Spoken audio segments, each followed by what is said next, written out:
দেখেন গাইস, আমি কিভাবে আজকে আমার রেসিপি রান্না করব।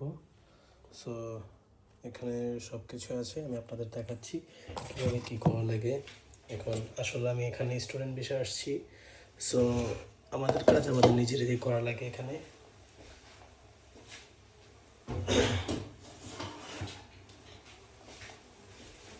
দেখুন, এটা নিয়ে আসছি, এটাতে করে আমার এখন মাংস কাটা লাগবে।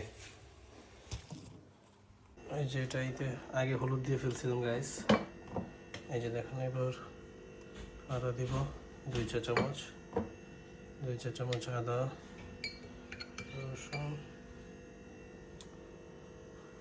রসুন দিয়ে দিলাম।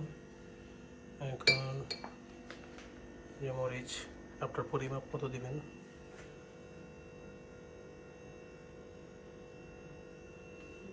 আপনি যতটুকু ঝাল খান ততটুকুই দিবেন। এই যে ধনিয়ার গুঁড়া,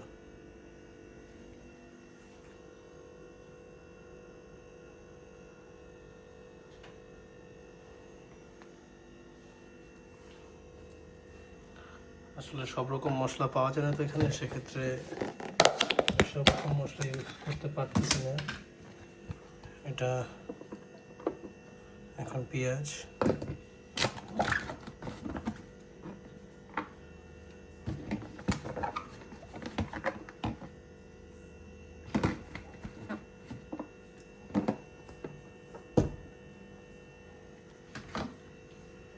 আর এই যে এখানে দেখুন, এখানে আমার ফার্নেস বাসা, তো সেই ক্ষেত্রে আমি যেটা ইচ্ছা সেটা ইউজ করতে পারবো। কিন্তু আপনাদের বলে দিই গাইস, আপনারা যখন এই দেশে আসবেন ফার্নেস ছাড়া কোনো বাসায় উঠবেন না, কজ আপনাদের জন্য অনেক অনেক হ্যাসেল হবে যদি ওঠেন। কজ আপনি এগুলো পাবেন কীভাবে, এগুলো কিনে লাগবে, অনেক কিছু কিনে লাগবে, ফার্নিচার অনেক কিছু কিনে লাগবে। তো সেক্ষেত্রে আপনারা যদি ফার্নিশওয়ালা বাসায় উঠেন তাহলে আপনার প্যারা কম থাকবে এইসব বিষয়ে। সব কিছু দেওয়া শেষ, মরিচ দিয়েছি, তেলও দিয়েছি, সব কিছু দেওয়া শেষ, লবণও দেওয়া হয়েছে। তো এগুলো আগে মাখিয়ে নিতে হবে, এভাবে করে সব কিছু মাখিয়ে নিতে হবে।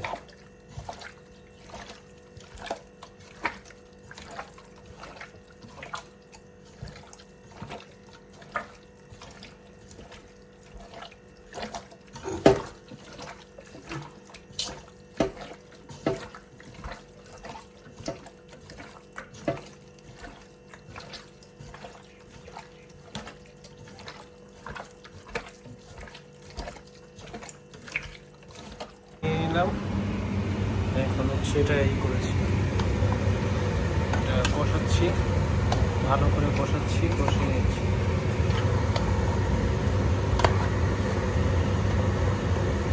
কষালে ভালোভাবে একটা ঝোল বেরোবে, ভালোভাবে কষাবেন।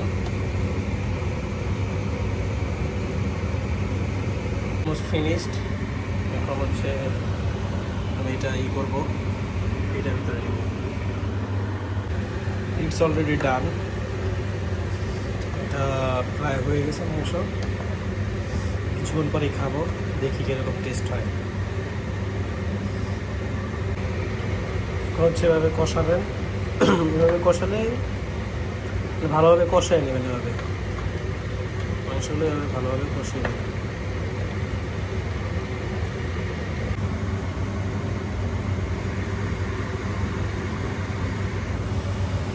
এখন কীভাবে এটা রান্না হচ্ছে, অলমোস্ট প্রায় শেষের পর্যায়ে, আরও টাইম লাগবে, আরও প্রায় 20 মিনিট লাগবে আরও।